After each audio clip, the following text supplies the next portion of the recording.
சஞ்சரித்தல் என்பது தேவனின் கட்டளைப்படி நடப்பது ஆகும். ஆண்டவர் என்ன சொல்றாரோ, ஆண்டோடைய வசனம் என்ன சொல்லுதோ அப்படியே நடப்பது, அதாங்க தேவனோடு சஞ்சரித்தல். இரண்டாவது, எல்லாவற்றிலும் தேவனின் வார்த்தையை எதிர்பார்த்து அதன்படி நடப்பது ஆகும். ஆண்டவர் போன்னு சொன்னா போனாங்க, வான்னு சொன்னா வந்தாங்க. ஆண்டோடைய வார்த்தைக்கு அப்படியே அவர்கள் கீழ்ப்படிந்தார்கள். மூன்றாவது, தேவனுக்கு முதலிடம் கொடுப்பது, தேவனோடு சஞ்சரிப்பது. நம்ம படிச்சோம்ல, வெளியே வந்தவுடனே பலிபீடம் கட்டி பலி செலுத்தினார்கள். நம்ம குடும்பம் செய்ய வேண்டிய முதல் காரியம் ஒரு நாளிலே தேவனை குடும்பமாக தேடுவதுதான்.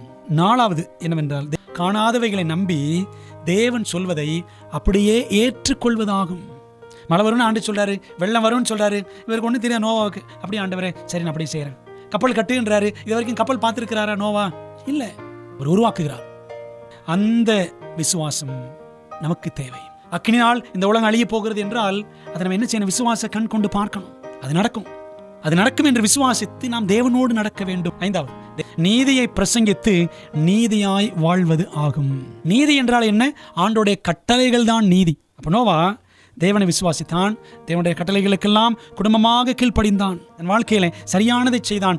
Righteousness is right doing. இந்த 5 காரியங்களை பார்க்கும் பொழுது இவைகள் தான் தேவனோடு சஞ்சரித்தல் என்பது நமக்கு நோவா குடும்பத்தின் வழியாக புலப்படுகிறது. நாம் குடும்பமாக தேவனோடு நடக்கிறோமா?